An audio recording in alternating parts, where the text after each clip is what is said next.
மேஷ ராசி அன்பு சொந்தங்களுக்கு வணக்கங்க. எல்லாம் எப்படி இருக்கீங்க? நலமா, வளமா வாழணும்னு ஒவ்வொரு நாளையும் போராடி கடந்து வந்திருக்கீங்க. 2024 எவ்ளோ ஏமாற்றத்தை கொடுத்துச்சோ, எவ்ளோ கஷ்டத்த கொடுத்துச்சோ, இந்த 2025 அடடா! எப்படி இருக்க போகுதோன்னு பயத்துல தான் இப்போ வரைக்குமே வாழ்ந்துகிட்டு இருக்கீங்க. ஆனா உங்களுடைய எதிர்பார்ப்புக்கு இந்த 2025 அப்படிங்கிறது அந்த கஷ்டத்துக்கும், நஷ்டத்துக்கும் வசந்த காலமா மாறப்போகுது. என்னதான் 7:30 சனி ஸ்டார்ட் ஆகுதுன்னு மத்தவங்க பயம்புறுத்தினாலும், நீங்க பயப்படவே வேணாம். ஒண்ணும் பண்ண மாட்டாரு சனீஸ்வர பகவான். ஏன்னா சனி பகவான பொறுத்தவரைக்கும் நீதிக்கு புறம்பா நடக்க மாட்டாங்க. உங்களுடைய குணாதிசயமே நீதிக்கு குரல் கொடுக்கக்கூடியவங்க. நீதிமான்கள் அப்படின்னாக்க மேஷ ராசிய நம்ம அடையாளப்படுத்தலாம். உங்கள பொறுத்தவரைக்கும் காலபுருஷ தத்துவத்துல முதல் ராசியா வலம் வரீங்க. உங்களுடைய நட்சத்திர கூட்டம் வந்து ஆடு வடிவத்துல இருக்கிறதுனால, ஆட தான் உங்களுடைய ராசி சின்னமா அடையாளப்படுத்துவோம். உங்கள பொறுத்தவரைக்கும் எல்லா விஷயத்திலும் முதன்மையா இருக்கணும்னு நினைப்பீங்க. இயல்பிலேயே வந்து பார்த்தீனாக்கா, மத்தவங்களுக்கு உதவணும்னு நினைக்கக்கூடியவங்க. கோபம் தான் கொஞ்சம் அதிகமா வரும். இதனாலவே என்னடா இவன் இப்படி முட்டிக்கிட்டு இருக்கான். ஒரு விஷயத்த எடுத்துட்டாங்க, ஒரு விஷயத்துல கோவம் வந்துருச்சு அப்படின்னாக்கா, முட்டிக்கிட்டு நிப்பாங்க. ஆடு என்ன பண்ணும்? சண்டை போட்டுக்கிட்டே இருக்கும். சோ இவங்களுக்கு வந்து ஒரு ஒரு விஷயம் தப்பு பட்டுச்சு அப்படின்னாக்க, எப்படி பார்த்தாலும் சரி, இவங்க வச்சது வச்சது தான். அந்த பிடிவாத்த வந்து விடவே மாட்டாங்க. ஒரு இடத்துல தப்புன்னு முடிவு பண்ணிட்டா, இவங்க யாரா இருந்தாலும் சரி, தன்னுடைய சொந்த பந்தங்களாவே இருந்தாலும் சரி எதிர்த்து நிப்பாங்க. இவங்கள சுத்தி கூட்டம் கூட்டமா நண்பர்கள் இருப்பாங்க. ஏன்னா, இவங்களுடைய உதவுற குணம், இவங்களுடைய செயல்பாடு, அதாவது இவங்களுடைய செயல்பாடு எப்படி இருக்குனாக்கா, துடிப்பா இருக்கும், வேகமா இருக்கும். இதனாலவே இவங்கள நம்பி எல்லாருமே வந்து நிப்பாங்க. நம்பிக்கைக்கு பெயர் போனவங்க. இவங்களுடைய பலவீனமே இவங்களுக்கு கோவம் மட்டும் தான் தவிர்த்து, மத்தபடி மேஷ ராசிய நீங்க வேற எந்த விதத்திலயும் மைனஸ் பாயிண்ட் சொல்லவே முடியாது. இவங்களுடைய நம்பிக்கைக்கு யாராவது துரோகம் பண்ணிட்டாங்க அப்படின்னா, ஜென்ம ஜென்மத்துக்கும் ஊர் மக்கள் சொல்லுவாங்க. சாகுற வரைக்கும் என் மூஞ்சில முழிக்காதடான்னு சொல்லுவாங்கல்ல. அதை இவங்க ஃபாலோ பண்ணக்கூடியவங்க. எந்த ஒரு முடிவையும் தீர்க்கமா முடிவெடுப்பீங்க. அப்படி முடிவு எடுத்துட்டீங்க அப்படின்னாக்க, யாரு வந்து சொன்னாலும் சரி, அதுலருந்து பின் வாங்கவே மாட்டீங்க. அது எப்படி இருந்தாலும் சரி, அது தப்பா போறதாலும் சரி, அத சரி செய்யறதுக்கான முயற்சியில ஈடுபடக்கூடியவங்க இந்த மேஷ ராசி. அதே மாரி அதற்கான விளைவுகள் வந்துட்டு சரியா இருந்தாலும் சரி, தப்பா இருந்தாலும் சரி, அது நான் எடுத்த முடிவு. அதுக்கான பலன்கள நானும் அனுபவிச்சுக்கணும்னு சொல்லிட்டு கவலையே பட மாட்டீங்க. வாழ்க்கைய பொறுத்தவரைக்கும் 28 வயசுக்கு மேலலாம் வந்து படிப்படியா முன்னுக்கு போவீங்க. அது 45 வயசுக்கு மேலலாம் பார்த்தீனாக்க, சாதனையாளர்களா வலம் வருவீங்க.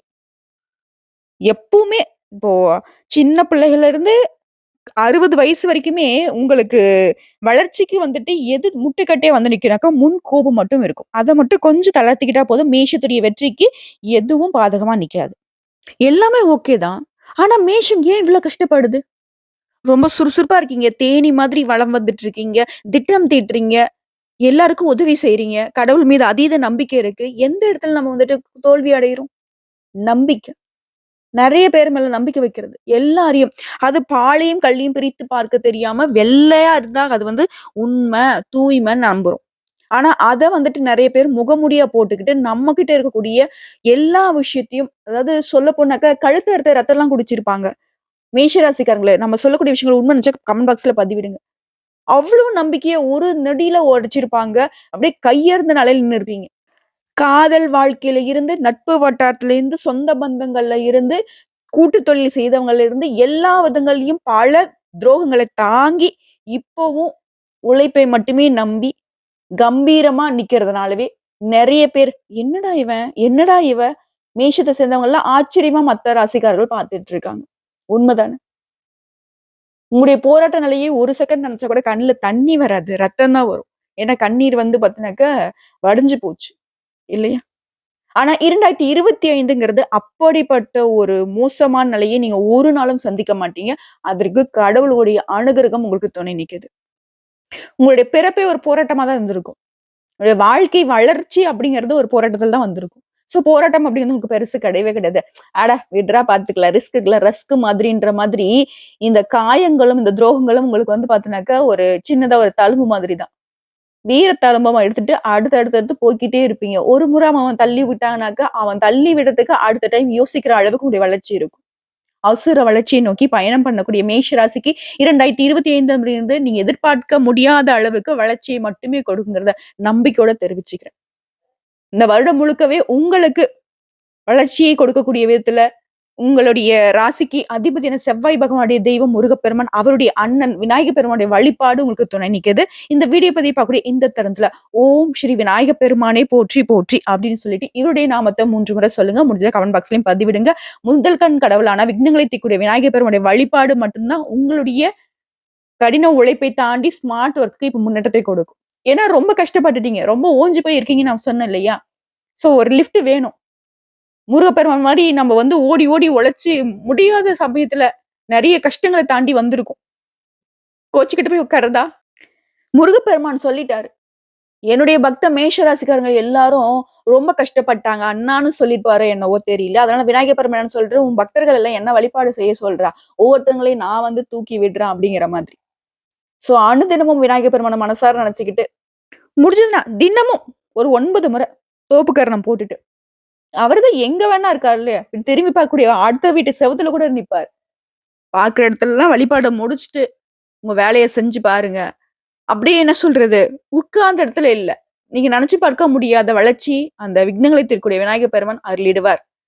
இன்னும் அது மேஷராசிய பத்தி பேசுறப்போ ஒரு மாதிரி இருக்க வாய்ஸ்ன்னு யோசிப்பீங்க. ஏன்னா மேஷராசியுடைய குணாதிசயங்கள பார்க்கிறப்போ, மேஷராசிக்காரங்களுடைய கடந்த கால வாழ்க்கையை பார்க்கிறப்போ, அந்த அளவுக்கு அவங்க வாழ்க்கையில துயரங்களை, துன்பங்களை அனுபவிச்சிருக்கீங்க.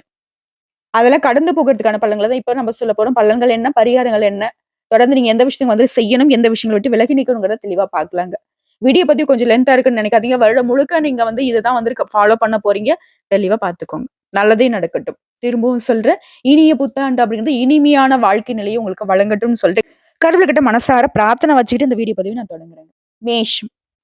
இந்த ஆங்கில புத்தாண்டு அப்படின்றது புதன்கிழமையில பிறக்குது. பொன் கிடைத்தாலும் புதன் கிடைக்காது. அப்படிப்பட்ட ஒரு நன்னாள்ல இந்த தொடக்கம் இருக்கிறது இல்லையா? இதுவே சிறப்பான விஷயம். மேஷ ராசிக்காரங்களே. இந்த வருஷத்த பொறுத்தவரைக்கும் 4 முக்கிய கிரகங்களுடைய பயிற்சி வந்து துணை நிக்குது. சனி பயிற்சி, குரு பயிற்சி, ராகு பயிற்சி, கேது பயிற்சி. இது வந்து மனசுல வச்சுக்கோங்க. ஆனா பயப்பட வேணாம். ஓகேங்களா? இந்த வருஷத்த பொறுத்தவரைக்கும் இந்த கிரகங்களுடைய பயிற்சி அப்படிங்கிறது உங்களுக்கு எந்த அளவுக்கு சாதகமா நிக்குதுங்கிறத நான் சொல்றேன். சனி பகவானோட பயிற்சியா? அச்சச்சோன்னு பயப்பட வேணாம். நீதிமான்களான உங்களுக்கு இந்த நீதி தேவன் அதிர்ஷ்டத்தை மட்டும்தான் வழங்குவார். அடுத்து ராகு பகவான், கேது பகவான். இவங்க நிழல் கிரகம். இவங்க இருக்கக்கூடிய இடத்திற்கு தகுந்த குணாதிசயங்களை வழங்கக்கூடியவங்க. அவங்க இருக்கக்கூடிய இடமும் நல்ல நிலையில தான் இருக்கு. சோ அது உங்களுக்கு சாதகம். குரு பகவானை பொறுத்தவரைக்கும் கெட்டது பண்ணவே தெரியாது. அவரால உங்களுக்கு என்ன நடக்க போகுது? நல்லதுதான் நடக்க போகுது. சோ இந்த 4 கிரகங்களும் உங்களுக்கு சாதகமா தான் இருக்காங்க. லாஜிக்கா பார்த்தா கூட. அதுக்கான பலன்களை நான் விரிவா சொல்றேன். ஒரு 10 விஷயத்த வந்து நான் பக்காவா சொல்லிட்டு போறேன். அடுத்து நம்ம விரிவான விளக்கத்துக்கு போகலாம். மொத விஷயம். மனுஷங்களுக்கு வந்து இந்த திருமண வாழ்க்கை அப்படிங்கிறது நல்லா இருக்கணும்.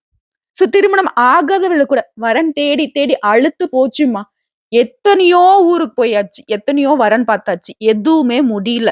எங்களுக்கு பிடிச்சா, அவங்களுக்கு பிடிக்கிறதில்ல, அவங்களுக்கு பிடிச்சா, எங்களுக்கு பிடிக்கிறதில்ல, 2 வீட்டுக்கும் பிடிச்சாக்க ஏதாவது ஒரு பிரச்சனை வந்துருது, தடை ஆயிடுது. இப்படி இருந்த நிலையில கூட திருமணம் ஆகாதவர்களுக்கு திருமணம் அமையும். அது உங்க மனசுக்கு பிடிச்ச வரன் தேடி வரும்.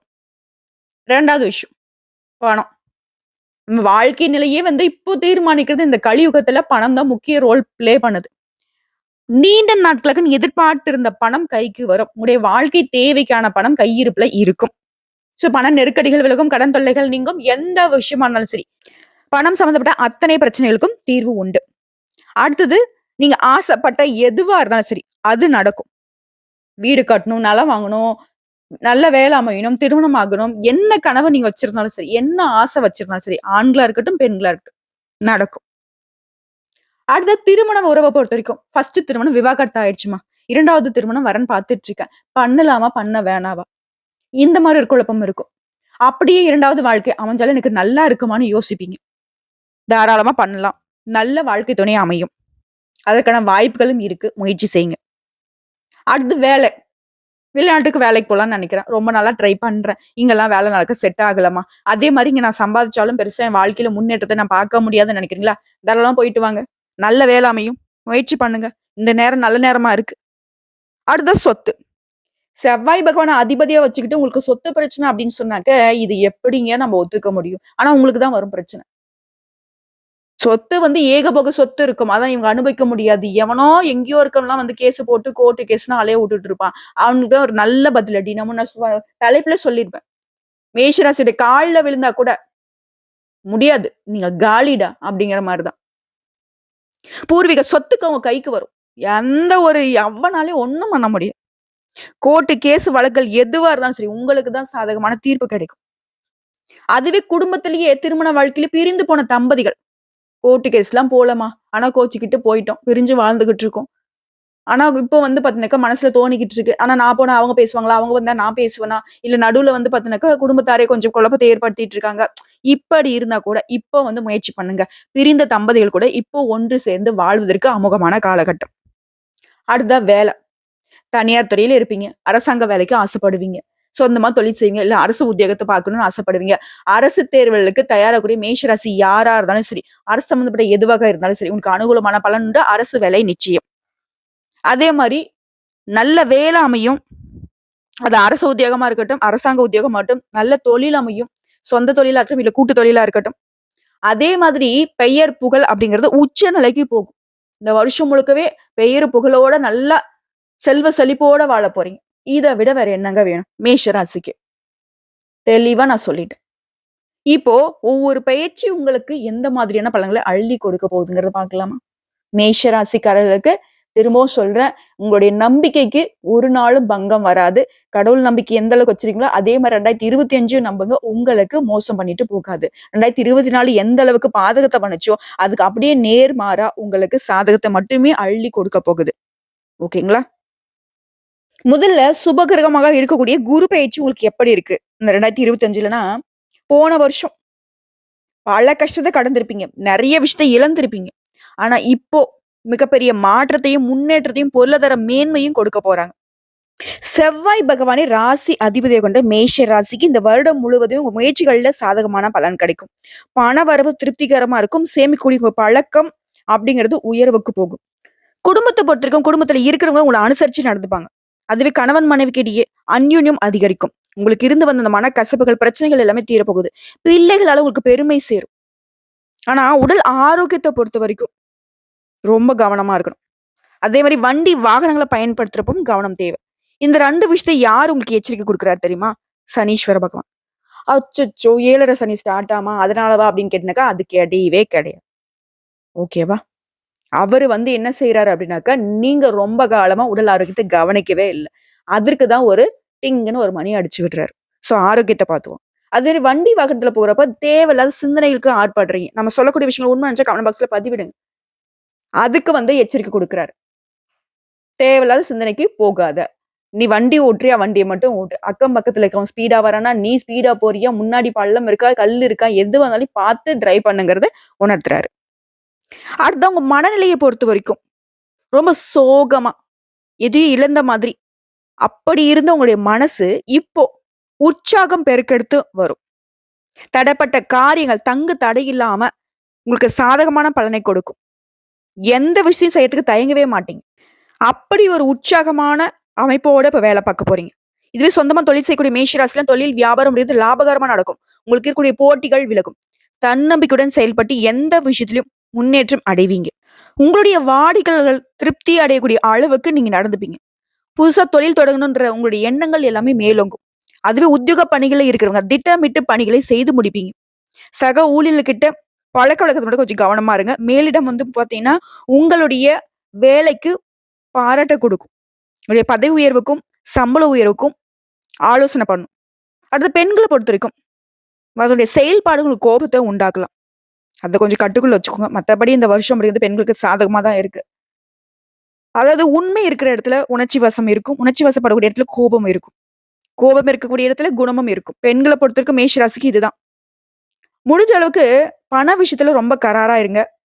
முக்கியமா புதுசா யாராவது உங்ககிட்ட பழக்கவழக்கம் வச்சுக்கிறாங்க அப்படின்னாக்க, அவங்க மீது அதீத கவனம் இருக்கட்டும். கொடுத்த கடன திரும்ப பெறுவதில முழு மூச்சுடன் செயல்படுவீங்க. பழைய கடனையும் திரும்ப பெற்றுடுவீங்க. அடுத்த மாணவர்கள பொறுத்தவரைக்கும் திட்டமிட்டு பாடங்களை படிப்பதில கூடுதல் மதிப்பெண் பெறுவீங்க. உயர்கல்விக்காக நீங்க எடுக்கக்கூடிய முயற்சிகள் எல்லாமே சாதகமான பலன கொடுக்கும். அடுத்த கலைத்துறையில இருக்கிறவங்களுக்கு செலவுகள் கட்டுக்குள்ள வரும். வெளிவட்டார பழக்கவழக்கங்கள் உங்களுக்கு உயர்வை ஏற்படுத்தும். ஆயுதம், நெருப்பு இந்த மாதிரியான பொருட்கள கையாளுறப்ப மட்டும் மேஷராசி சேர்ந்தவங்க பார்த்து சூதானமா இருங்க. அதே மாரி வண்டி வாகனத்துல பயணம் செய்யறப்பவும் கவனம் தேவை. அடுத்து அரசியல் துறையில இருக்கிறவங்களுக்கு எந்த காரியத்தை எடுத்தாலும் சரிங்க. வெற்றி உண்டு. ஆனா அவசர முடிவு எடுக்கக்கூடாது. வீண் வாக்குவாதம் யார்ட்டயும் பண்ணக்கூடாது. இது மட்டும் இது 2 விஷயத்த வந்து அரசியல்வாதிகள் ஃபாலோ பண்ணிட்டா போதும். வெற்றி உங்க பக்கம். திட்டமிட்டு காரியங்கள செய்து முடிப்பீங்க. பணவரத்து அப்படிங்கிறது எதிர்பார்த்த விட அதிகமாவே கிடைக்கும். ஸோ இப்போ வரைக்கும் பார்த்த பொது பலன்களே 2025ங்கிறது மேஷ ராசிக்கு சூப்பரோ சூப்பர். இப்ப நம்ம நட்சத்திர பலன்கள பார்க்கலாம். அஸ்வினி, பரணி, கார்த்திகை நட்சத்திரம் 1ஆம் பாதம். அஸ்வினி நட்சத்திரம். இந்த வருஷம் அப்படிங்கிறது சாதகமா தான் இருக்கு. இருந்தாலும் எத செய்தாலும் சரி, கொஞ்சம் கவனமா ஈடுபடணும். காரியங்களுக்குரிய தடைகள், தாமதங்கள் விலகும். எந்த ஒரு விஷயம் சரிங்க. ஒதுக்கி வைக்காதீங்க. உடனே செஞ்சு முடிக்கிறது சிறப்பு. வண்டி வாகனத்துல செல்லும்போது கவனம் தேவை. தொழில் வியாபாரத்த பொறுத்தவரைக்கும் சிறப்பா இருக்கும். பழைய பாக்கிகள் வசூலாகும். வாடிக்கையாளர்கிட்ட நீங்க அனுசரிச்சு நடந்துக்கோங்க. உத்தியோகத்துல இருக்கிறவங்க உடைய சக ஊழியர்கிட்ட அனுசரணை தேவை. குடும்பத்துல இருக்கிறவங்களையும் அனுசரிச்சு நடந்துக்கோங்க. கணவன் மனைவிக்கிடையே விட்டு கொடுத்து செல்வது நன்மையை ஏற்படுத்தும். பிள்ளைகளால பெருமை உண்டு. குடும்பத்திற்காக கொஞ்சம் கூடுதலா உழைப்பீங்க. அதற்கேற்ற மாதிரியே உயர்வும் உண்டு, வருமானமும் உண்டு. ஆனா குறிப்பா ஒரு விஷயத்துல மட்டும் இந்த அஸ்வினி நட்சத்திரம் கவனமா இருக்கணும். யார் பேச்சையும் கேட்கக்கூடாது. மத்தவங்க பேச்ச கேட்டு ஒரு விஷயத்த நீங்க செய்றீங்க அப்படின்னாக்கா, அது வந்து உங்களுக்கு பாதிப்பை ஏற்படுறதுக்கு 100க்கு 100% வாய்ப்பு இருக்கு. மத்தவங்க பேச்ச கேட்கறதுனாக்கா, ஆலோசனை நீங்க அத எடுத்துக்கலாம். ஆனா, அதுல இருக்கக்கூடிய நல்லது, கெட்டத நம்ம தான் முடிவு பண்ணணும். சரிங்களா? அடுத்த பரணி நட்சத்திரம். இந்த வருடம் முழுவதுமே பொருள் வரத்து அப்படிங்கிறது அதிகரிக்கும். கொடுத்த வாக்கு காப்பாத்துவீங்க. நண்பர்கள் மூலம் நீங்க எதிர்பார்த்த உதவிகள் கிடைக்கும். மத்தவங்களால கைவிடப்பட்ட காரியங்கள் கூட எளிமையா செய்து முடிப்பீங்க. அரசாங்கம் மூலம் நடக்க வேண்டிய காரியங்கள் அனுகூலமான பலனை கொண்டு முடியும். தொழில் வியாபாரத்துல உங்களுக்கு தேவையான பண உதவி கிடைக்கும். எதிர்பார்த்த லாபம் கிடைக்கும். புதிய ஆர்டர்கள் கிடைக்கும். எல்லா விதங்களிலும் சாதகமான நிலை காணப்படுது. உத்தியோகத்துல இருக்கிறவங்களுக்கு விருப்பமான இடத்திற்கு இடமாற்றம் கிடைக்கும். பதவி உயர்வு கிடைக்கும். சம்பள உயர்வு கிடைக்கும். குடும்பத்துல இருக்கிறவங்க கிட்ட இருந்து வந்த சண்டைகள், சச்சரவுகள் நீங்கும். கணவன் மனைவிக்கிடையே இருந்து வந்த இடைவெளி குறையும். மாணவர்களை பொறுத்த வரைக்கும் படிப்புல ஆர்வம் அதிகரிக்கும். இந்த நட்சத்திரத்தை சேர்ந்தவங்க மட்டும் தீ, ஆயுதங்கள் இந்த மாதிரி விஷயங்களை கையாளுறப்ப கவனம் தேவை. அதே மாதிரி தேர்வு எழுதுறப்போ மாணவர்களை பொறுத்த வரைக்கும் கேள்வியை வந்து கவனமா படித்து எழுதுவது சிறப்பு. போட்டித் தேர்வுகளுக்கு தயாராகவங்கலாம் கொஞ்சம் முனைப்போட படிங்க. அரசு வேலை நிச்சயம் கிடைக்கும். அடுத்ததா கார்த்திகை நட்சத்திரம் 1ஆம் பாதம். இந்த வருடம் அப்படிங்கிறது குடும்பத்துல இருக்கக்கூடிய குழப்பங்கள் நீங்கி ஒரு தெளிவு கிடைக்கும். திருமணம் தொடர்பாக நீ எடுக்கக்கூடிய முயற்சிகள் கைகூடி வரும். வீட்டிற்கு தேவையான பொருட்களை வாங்கி சந்தோஷப்படுவீங்க. தந்தையுடைய உடல் ஆரோக்கியத்துல மட்டும் கொஞ்சம் கவனம் தேவை. பிள்ளைகளால மகிழ்ச்சி அடைவீங்க. எடுத்த காரியத்தை வெற்றிகரமாக செய்து முடிப்பீங்க. நீங்க எதிர்பார்த்த பணவரவு வந்து சேரும். உங்களுடைய நண்பர்கள் மூலம் உதவி கிடைக்கும். குறிப்பா பணவரத்து அப்படிங்கிறது அதிகரிச்சுட்டே போறதுனால கையிருப்பு அப்படிங்கிறது அதிகமாகும். ஒரு வேலைய செய்தீங்க அப்படின்னாக்கா, அதுல வந்து ரொம்ப கவனமா செயல்படணும். ஒரு வேலைய வச்சுட்டு இன்னொரு வேலைய தொடர்றத மட்டும் தவிர்த்திடணும். வீடு வாங்குவீங்க, வாகனம் வாங்குவீங்க. இதனால ஒரு மதிப்பும் மரியாதை உயரும். சமூகத்திலயும் ஒரு மதிப்பும் மரியாதை கூடிக்கிட்டே போகும். புதிய நபர்களுடைய அறிமுகம் அப்படின்றது உங்களுக்கு மகிழ்ச்சி தரக்கூடிய விதத்துல அமையுங்க. சோ இப்ப வரைக்கும் பார்த்த பொது பலன்கள், நட்சத்திர பலன்கள் எல்லாமே மேஷ ராசிக்கு இந்த காலகட்டம் அப்படிங்கிறது ஒரு செதுக்கப்பட்ட வைரம் மாதிரி தான் உங்க கையில கொடுத்திருக்கு. இத கரெக்ட்டா பயன்படுத்திட்டா மட்டும் போதும். மேஷத்தை அடித்துக் கொள்ள ஆட்களே கிடையாது. 2 விஷயம். கோபத்த கட்டுக்குள்ள வச்சுக்கணும். எத செய்தாலும் சரி கவனமுடன் ஈடுபடணும். இது 2 ஃபாலோ பண்ணிட்டா போதும். ஒரு பிரச்சனையும் கிடையாது. உங்கள பொறுத்தவரைக்கும் பரிகாரம். தினம் தினம் விநாயகர் பெருமானை வழிபாடு செய்யணும். முடிஞ்சதுன்னா விநாயகர் பெருமானுடைய அகவல் படித்து விநாயகரை வணங்கி வர எதிர்ப்புகள் விலகும். போட்டிகள் குறையும். எல்லா விதங்களையும் வெற்றிகளும் நன்மைகளும் உண்டாகும். உங்கள பொறுத்தவரைக்கும் அதிர்ஷ்டம் தரக்கூடிய கிழமைகள் செவ்வாய், வியாழன். அதிர்ஷ்டம் தரக்கூடிய எண்கள் 1, 3, 6, 9. கூடுதலா எல்லாருமே மேஷ ராசிக்காரங்க இந்த வருஷத்துல முடிஞ்சதுனாக்கா வருஷத்துடைய தொடக்கத்திலேயே குடும்பத்தோட குலதெய்வ வழிபாடு மேற்கொண்டு முடி காணிக்கை அழிப்பது நன்மையை ஏற்படுத்தும். இவ்வளவுதாங்க. 100க்கு 100% சொல்றேன். மேஷ ராசிக்கு 2025 அப்படிங்கிறது நீங்க ஆட்சி புரியக்கூடிய காலகட்டமா அமைஞ்சிருக்கு. அவன் என்னடா சொல்றது? நான் சொல்றேன்டா அப்படிங்கிற மாதிரி எல்லா விதங்களையும் அதிகார தோரணை உங்களுக்கு கிடைக்கும். நல்லதே நடக்கும். நல்ல காலம் பிறந்துருச்சு. நம்பிக்கையோட கடவுளை தொழுது ஆன்மீகத்துல மட்டும் மனசை ஈடுபடுத்திக்கோங்க. யாரையும் நம்பிடாதீங்க. வாழ்த்துக்கள்.